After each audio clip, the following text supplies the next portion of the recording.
You know, thinking back to the start of the COVID pandemic, it really drove home how much we needed reliable health info, good products. Desperately needed them. Yeah, and how much trust matters, especially when it's about, health. Absolutely. Which brings us to today's deep dive. We're looking at a case that really puts that trust under the spotlight. Razer, you probably know them for gaming gear, and their Zephyr face mask. Right, the one with the lights. Exactly. So our mission here is to unpack the whole story. From the big promises, the flashy launch, right through to the federal action taken against Razer just recently. And we'll see some internal contradictions, public reactions, and really how consumer protection works. Or is supposed to work. And what makes this particularly interesting is that our source material is straight from the Federal Trade Commission, the FTC documents themselves. So this isn't just secondhand reporting. No, not at all. It's a pretty rare chance to see, how an agency like the FTC... Okay, so let's unpack this. Let's start at the beginning. What was the Razer Zephyr, like physically? Okay, so picture this. It was marketed as a wearable air purifier. It looked very distinct. High tech. Yeah, very. Plastic mask, 2 fans you could see, 3 filter spots, cheeks and chin. And it had that clear front panel. Oh, right, the transparent part. Exactly. Plus internal lights that changed color. Very Razer aesthetic. Okay, and the cost? It wasn't cheap. $99 in the basic mask. Then there was a starter pack that was $149.99, came with extra filters. And just the filters, a pack of 10 sets, was $29.99. And how do they sell them? Mostly online, through these timed drops. Limited release creates hype. Ah, the scarcity model. Right. That started October 2021. They also had them in 3 actual stores: Seattle, San Francisco, Vegas, and of course because of the drops. Resellers jumped in. Instantly. Prices went way up on third-party sites. So flashy product, limited availability. What were the big promises Razer was making? What was the hook? Well, the marketing actually started way earlier, back in January 2021. It's called Project Hazel then. Debuted at CES, the Consumer Electronics Show. Okay. And right from the get-go, Razer was saying explicitly and implicitly that this mask was N95 or N95 equivalent. Wow, okay, that's a specific claim. A very specific and regulated claim. They pushed hard that it would prevent or at least drastically reduce your chances of getting COVID-19. And this was everywhere. Oh, yeah. All over Razer.com, TikTok, Twitter, Instagram, Facebook, Discord, YouTube. Everywhere they had a presence. They wanted everyone to believe this was the mask. And here's where it gets really interesting. This wasn't just some marketing copywriter. The CEO was personally pushing this. Yeah, Min Liang Tan, Razer's CEO. Yeah. He was super active on social media, especially Facebook, around July, August 2021. Right when Delta was surging. Exactly. Yeah. He tied the mask directly to the Delta variant threat, made these really explicit health claims, things like highest degree of safety, lab tested for 99% BFE, and the big one, replaceable N95-grade filters. N95-grade filters, okay. And crucially, he also claimed Razer was actively getting the mask certified. He even compared it to regular N95s, saying the Zephyr was more comfortable, reusable. Making it sound like a superior, soon-to-be official alternative. Precisely. It really lent an air of legitimacy. And then there was that FDA-registered claim. What was that about? That sounds official. It sounds official, and that's the problem. That's why it was potentially misleading. Razer advertised it as FDA-registered. Which makes you think FDA approved it. Exactly what many consumers would think. But the FDA rules are crystal clear on this. Registering your facility, your establishment, with the FDA, that's just a required step for some manufacturers. It says absolutely nothing about the product itself being approved, cleared, or authorized by the FDA. So you can't imply FDA approval just because your factory is registered? Absolutely not. The regulations, specifically 21 CFR Section 807.39, forbid it because it's misleading. Okay. So big promises being made publicly, CEO involved, official-sounding claims. But what did Razer know internally? What was going on behind the curtain? This is where the FTC documents get really revealing. What's fascinating is that internal communications show there were red flags pretty early on. Like when? Back in March 2021, Razer hired Intertek, a testing and guidance company. And Intertek explicitly told Razer not to use the phrase N95-grade for the filters. They were told not to use it. Directly. Intertek said, and I'm paraphrasing slightly from the documents, that it was not relevant to this product and the claim will cause confusion. A very clear warning. Wow. So they were directly advised against the exact term that became central to their marketing. What else did their own testing show? Did the mask actually perform like an N95? Well, internal emails from June 2021 show Razer employees knew. They knew they couldn't say N95 or mention ISH, that's the U.S. agency that certifies respirators. Why not? Because, as they stated internally, the Zephyr was not a N95 respirator and hadn't been certified. They knew the N95 standard means at least 95% particulate filtration efficiency, PFE. Okay, so they knew the standard. Did the mask meet it? Nope.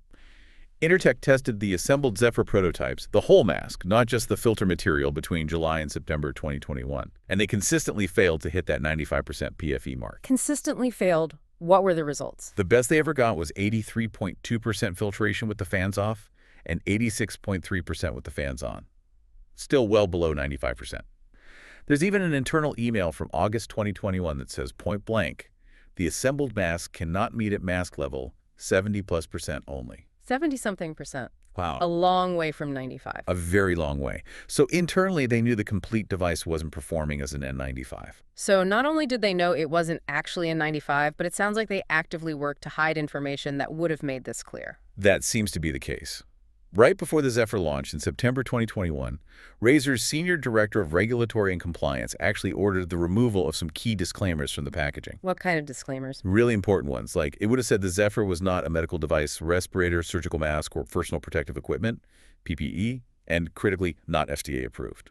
They've removed those. They removed them, which is striking because a competitor's fancy mask at the time, the X Super Mask, Oh, yeah, I remember that one. that one did have clear disclaimers. It said X Super Mask, not a respirator, and X Super Mask is not N95.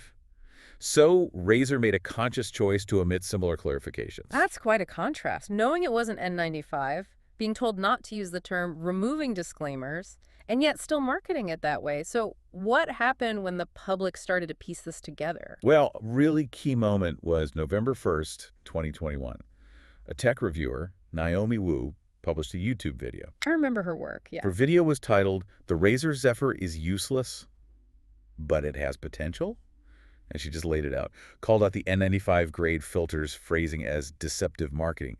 Explained very clearly that N95 certifies the whole mask, not just a component part. And that video got attention. A lot of attention. It really started the public conversation. So faced with this public critique, this expert calling them out, did Razer immediately pump the brakes? Correct the record? No, not immediately, which is pretty surprising. Razer actually went ahead with more time drops for the Zephyr on November 10th, December 7th, and December 23rd. All after Naomi Wu's video came out. Wow. They just kept selling it? Kept selling it with the same claims. A Razer employee even reached out to Ms. Wu, basically admitting the mask wasn't certified, but asked her if she'd change the title of her video. Asked her to change the title, not like address the substance. Right. And there's more. Around the same time, in November 2021, authorities in Germany, specifically the Justice and Consumer Protection Agency in Hamburg, started looking into the Zephyr. Okay, international scrutiny. Yes. And by December 13th, 2021, the German agency issued preliminary findings. The Zephyr didn't meet EU rules for personal protective equipment. So what did Razer do? In Europe, they stopped sales immediately that same day, December 13th. But not in the U.S. Correct. They halted EU sales, but kept selling the Zephyr right here in the United States, using the exact same health claims that were now under fire in Germany and publicly debunked online. That's a really stark difference in approach. So when did they finally start addressing the N95-grade thing publicly here? It was slow. Really slow and seemingly reluctant. On January 6, 2022, they put up this Science Behind the Razer Zephyr webpage. Trying to justify it. Sort of, but it still had medical claims and still talked about N95-grade filters. Still, after everything. Still. It really took more public pressure. Naomi Wu tweeted at Intertek, the testing company, on January 8th. More media outlets picked up the story. And then things started to shift, slightly. We see internal emails, again from January 8th. Razer's director of global PR basically admits the N95-grade filter wording suggests that Zephyr is on par with officially certified N95 masks, and asks, what's the basis for this marketing? A bit late for that question, maybe. You could say that. A product designer later just admitted, we were not able to arrive at a conclusive test using the whole mask. Finally acknowledging the core issue internally. Yes. So around January 10th, 2022, they started making some very minimal tweaks to the website. Changed N95-grade filters to air purification filters. Added some fine print. But was that it? Just changing a few words? Initially, yes. The full removal of all the misleading sciencey claims. That didn't happen until May and November of 2022. significantly later. And importantly, that was after both the FDA and the FTC had already launched investigations. Uh, okay. So regulatory pressure likely played a big role in the final cleanup. What about refunds for people who'd bought these masks thinking they were getting N95 level protection? Right. Well, on January 13th, 2022, Razer emailed customers who bought directly from them.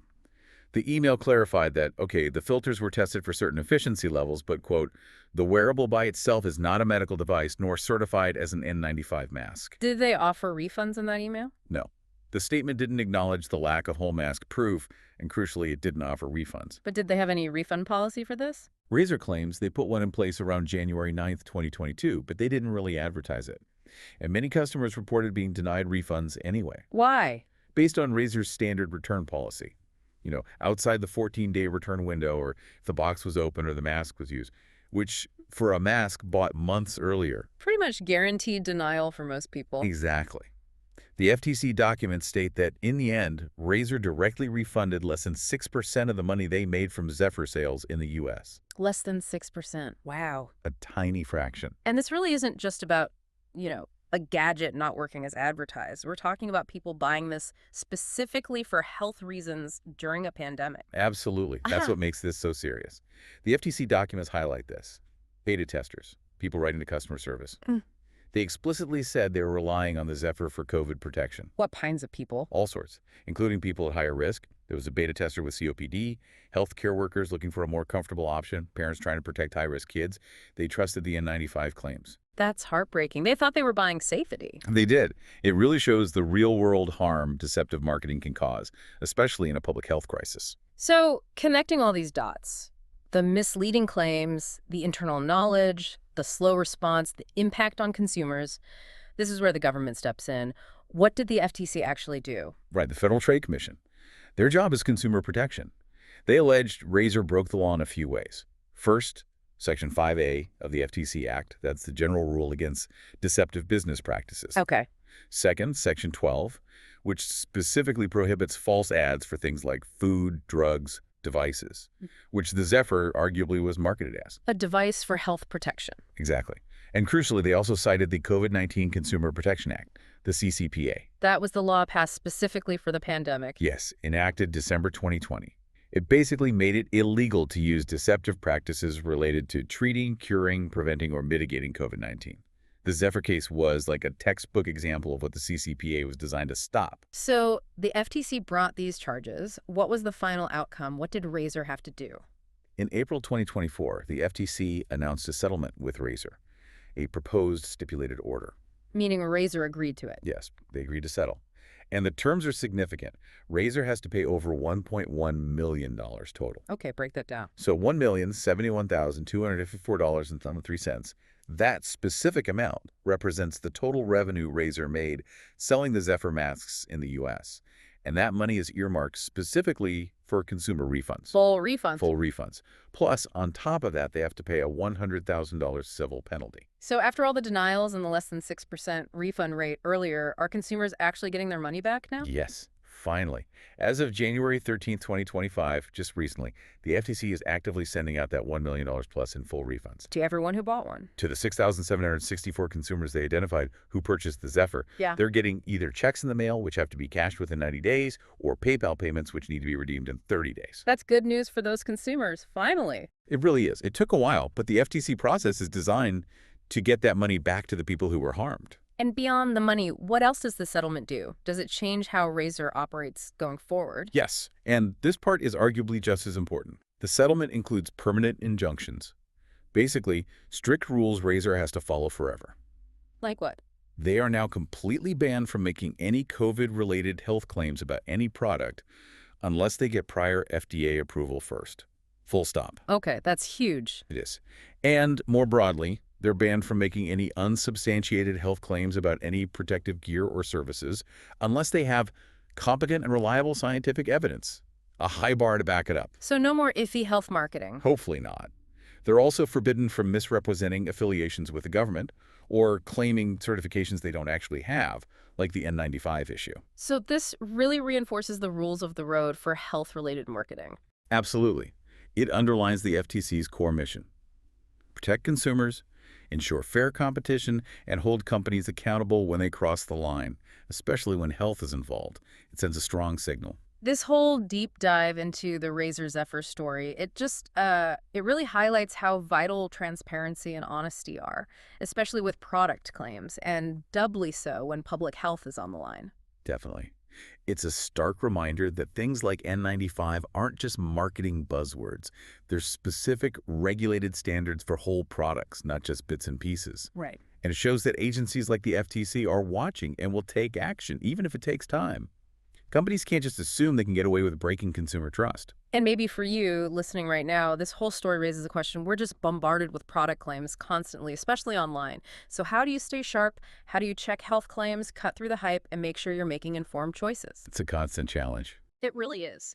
If you want more info on protecting yourself from scams or misleading ads, a good resource is the FTC's website, reportfraud.ftc.gov. Thanks for joining us for this deep dive.